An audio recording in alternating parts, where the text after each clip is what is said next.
Hey everybody, it's BJ. Hey, I'm Aleatha. And this is another episode of Off the Record. Well, I can tell you, Aleatha, that this year coming out of a pandemic, it is really refreshing to see more people at ball games. It is really refreshing to see more people at the grocery store. Yeah. I've actually walked into a store in Smithfield the other day that I said, I actually made the comment how happy I was to walk in this store finally and not have to wear a mask, because the last two times I went in there I had to, and it felt like it just dampened the environment, seeing all these people like robots walk around in masks at this really nice store. So I'm glad that is coming to an end. So, what you reckon about the Delta variant? What in the world is this? I don't know. What are you talking about? It's the new variant of COVID that they're saying is going to cause an issue for our country in the fall.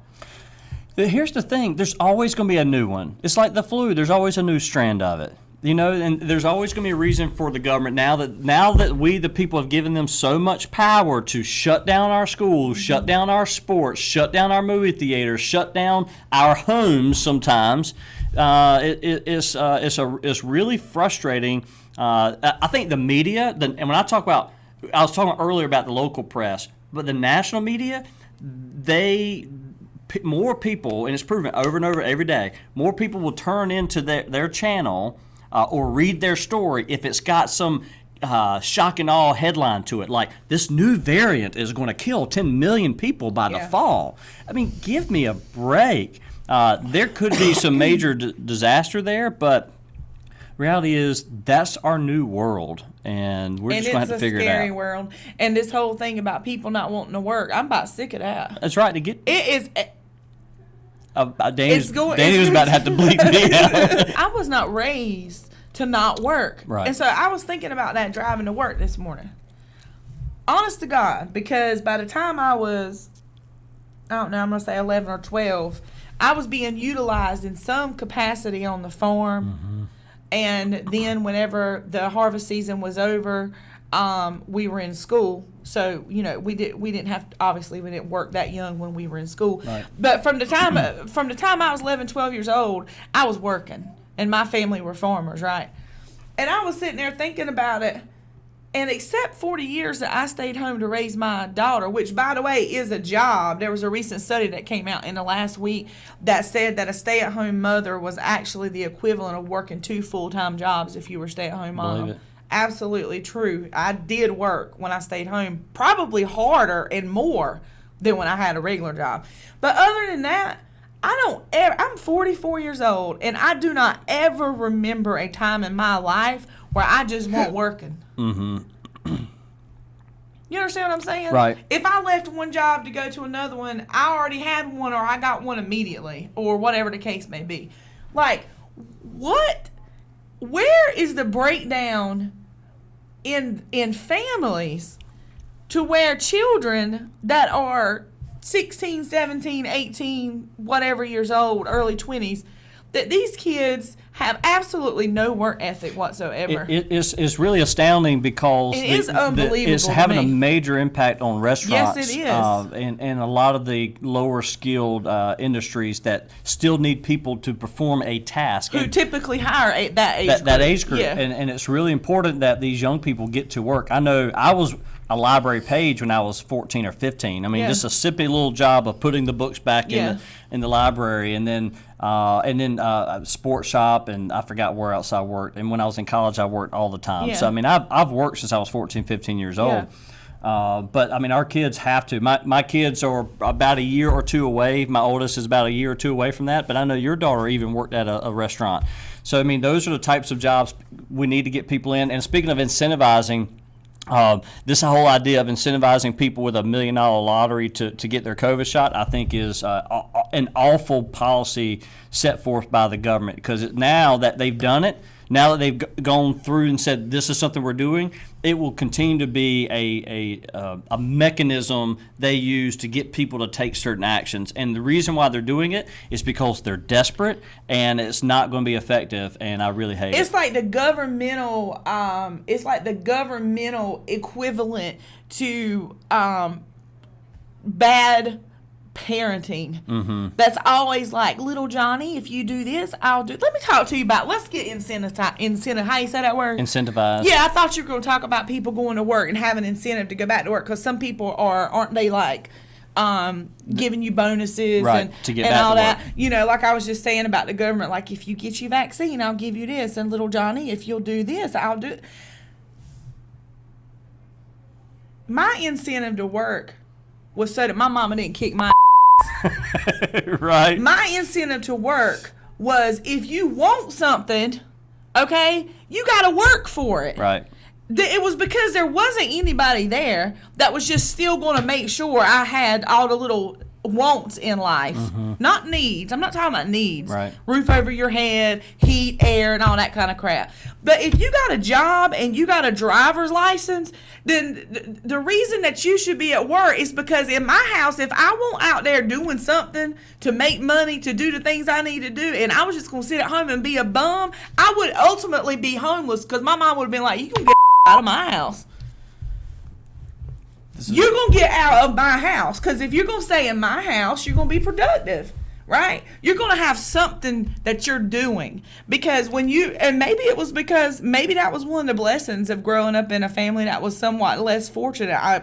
I definitely missed out on the white privilege growing up. I don't ever recall benefiting from that.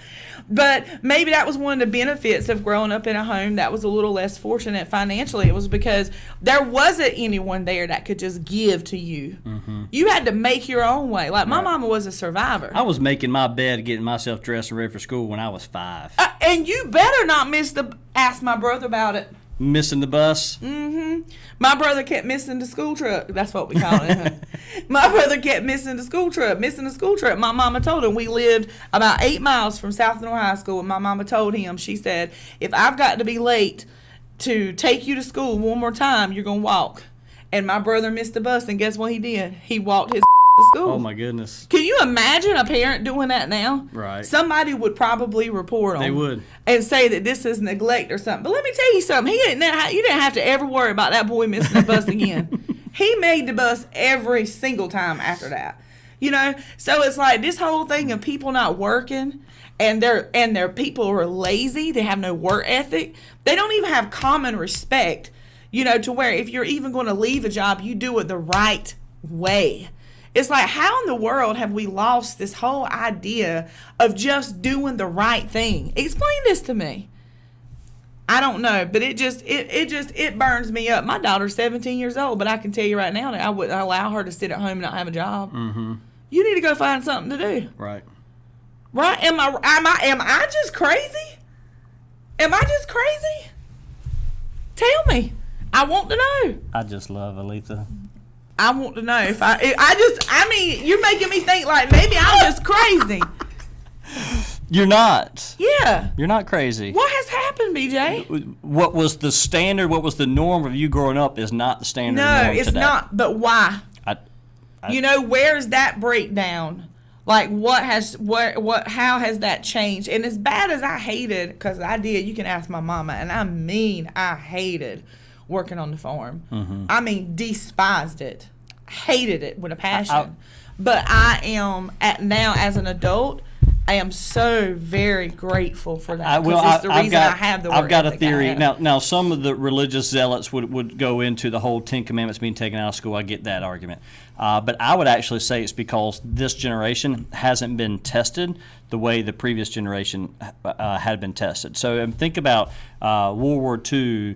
That generation was called the greatest generation, right? Right. Because, I mean, imagine being 20 in 1941 and you're going off the war, right? That means you were born at the end of the First World War, and you grew up watching the world powers bicker back and forth, and then there was this moment. For us, it was Pearl Harbor, right? For our country, and imagine living and watching and breathing that. Our generation witnessed 9/11. We were really involved. That was something major that happened. This generation, the most that's happened has been the pandemic so far. And I'm trying to think back to the last decade. On a nationwide which has had scale. a major impact. But between 9/11 and this past year, 20 years ago, what has really happened that's had Yeah. a significant generational impact, right? Yeah.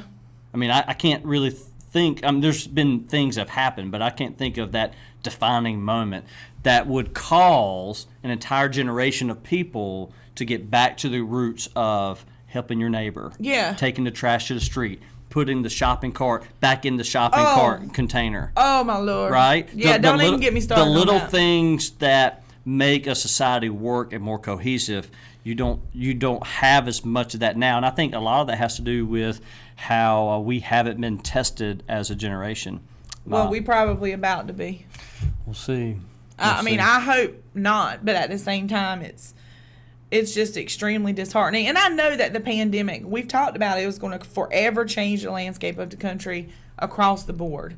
And obviously, we're still dealing with the aftermath of that. But just the stories we've done about people, businesses that can't keep help, I just find that so disheartening and sad. And it makes it really hard to look at your own child or your future grandchildren and to think and to try to have hope. You know, it's like, what is happening that literally you can't get an 18-year-old to work because why? They don't want to sweat. You know, why? What's the reason for that? They just rather sit home and play video games? It's lazy, and we have incentivized the wrong things in our society. Yeah, they need their beat. That's what they need. Sorry, kids need beat, period. End of story. This was a lot of fun, as always. As always. She came in. It was like, what's that song on TikTok? She's coming in hot. It's got the doo-doo-doo. I forgot how it does. I'm sorry. Forgive me for singing. But Aleatha came in hot. She brought the heat. My off-the-record commentary was nothing compared to what y'all just experienced. Whatever. And I love you. I love you. And You full of I love you. Oh, by the way, we took a clip from the last off-the-record and put on TikTok. Do you know how many views it got? I don't care. I don't even want to know. 51,000. So 51,000 ridiculous. views. So ridiculous. And she got mad at me for doing it. Yes, Because I posted I did. everywhere. It's okay. I think it's good knowledge that people can relate to, and it was funny, and it was sincere, straight from the heart, and that is why people ate it up. So, Okay. All right. Until next time, I'm BJ. I'm Aleatha. Y'all have a great day. Take care. Bye.